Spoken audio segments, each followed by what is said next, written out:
Assalamualaikum warahmatullahi wabarakatuh. Perkenalkan, saya Putri Aulia Ferdiana dari kelas 2C Perbankan Syariah IAIN Surakarta. Di sini saya akan bercerita sedikit tentang Perjanjian Giyanti dan terbelahnya tanah Jawa pada tahun 1755. Perjanjian Giyanti terbentuk karena kesepakatan segitiga politik yang terjadi antara Pakubuwana III, Pangeran Mangkubumi, dan VOC pada tanggal 13 Februari 1755. Mengapa bisa disebut Perjanjian Giyanti? Karena lokasi penandatanganan perjanjian tersebut yang terletak di Desa Janti. Saat ini, tempat tersebut dikenal dengan Dukuh Kerten Janti Harjo Karanganyar, Jawa Tengah. Perjanjian Giyanti dibuat dengan tujuan untuk meredam konflik yang terjadi berlarut-larut. Konflik tersebut muncul sejak perpindahan keraton Kartasura ke Surakarta. Jadi, saat itu, Pangeran Mangkubumi membantu Pakubuwana II meredamkan konflik. Lalu Pangeran Mangkubumi mendapatkan hadiah sebidang tanah dari Pakubuwana II. Namun, luas tanah yang diberikan menimbulkan kecemburuan. Lalu ada salah satu pangeran yang mengadukan ketidakadilan tersebut kepada Gubernur Jenderal Baron van Imhoff yang saat itu merupakan Gubernur Batavia. Setelah pengaduan tersebut, Gubernur mengeluarkan suatu keputusan yang membuat tanah tersebut tidak jadi dimiliki oleh Pangeran Mangkubumi. Karena mendengar keputusan tersebut, Pangeran Mangkubumi mengatakan kepada Pakubuwana II, daripada membuat masalah, saya lebih suka Anda menyingkirkan saya sehingga saya tidak bisa kembali ke Jawa. Setelah diberikan 3.000 real, ini untuk saat kalian ingin makan. Kalian bisa pergi sekarang, kata Pakubuwana II. Kemudian, Pangeran Mangkubumi berangkat pada malam harinya. Sejak saat itu, terjadi perang Mangkubumi yang menewaskan puluhan ribu prajurit kompeni dan prajurit Jawa.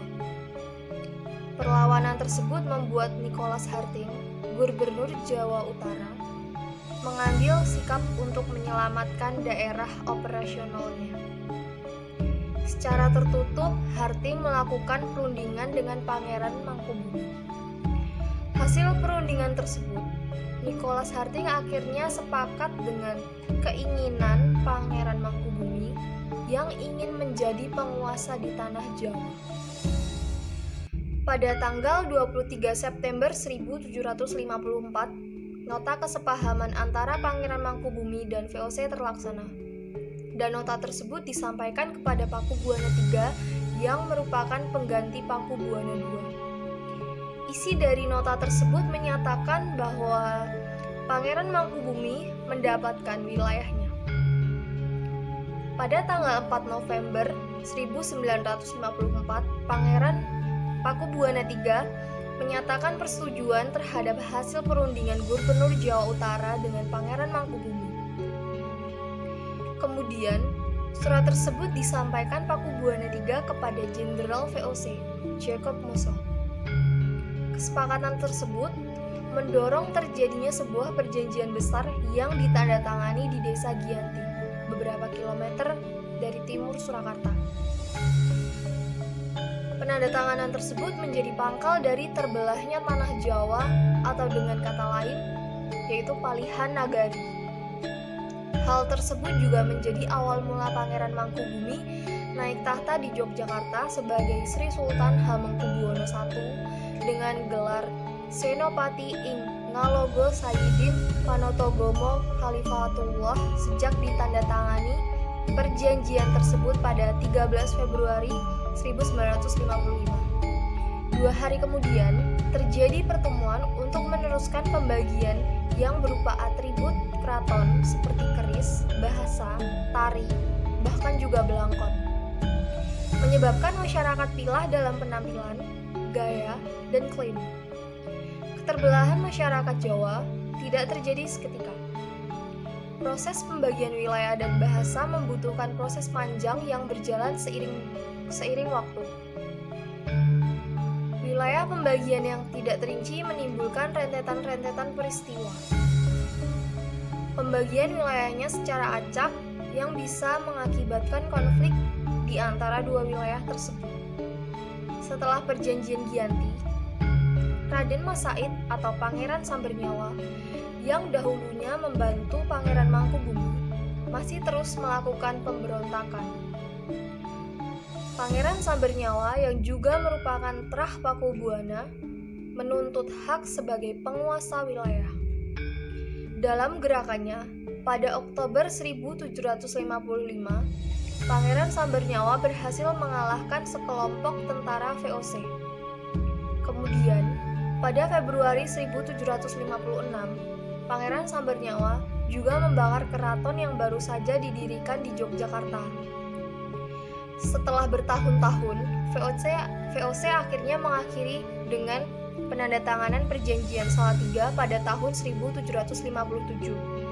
Pada Perjanjian Salatiga, disepakati bahwa Pangeran Sambernyawa mendapat sebagian dari wilayah Kasunanan Surakarta dengan wilayah kekuasaan yang dikenal sebagai Kadipaten Mangkunagaran. Pangeran Sambernyawa mendapatkan tahta dengan gelar Kanjeng Gusti Pangeran Adipati Aryo Mangkunegoro Lelono Joyo Wiseso Senopati ing Alogo Satrio Rogo Mataram ing Nagari Surakarta Adiningrat. Keterbelahan Jawa belum berhenti. Pada tahun 1813, pada masa Gubernur Thomas Stamford Raffles dari Kerajaan Inggris, Kesultanan Yogyakarta juga terbelah dengan lahirnya Paku Alaman. Dengan demikian, Tanah Jawa memiliki 4 wilayah pemerintahan, masing-masing tumbuh dengan perbedaan model dan orientasi politik. Jawa memiliki 4 rupa yang beragam. Dinamika politik yang digerakkan oleh revolusi politik pada 1940 membuat masing-masing mengalami nasib yang berbeda-beda. Hal tersebut berujung pada perbedaan status sampai dengan saat ini. Di masa Republik Indonesia, Kasunanan Surakarta dan Kadipaten Mangkunagaran menjadi situs cagar budaya, sementara wilayah Yogyakarta dan Paku Alaman menjadi daerah istimewa. Demikian yang bisa saya sampaikan. Bila ada kesalahan kata, mohon maaf. Billahi taufiq wal hidayah. Wassalamualaikum warahmatullahi wabarakatuh.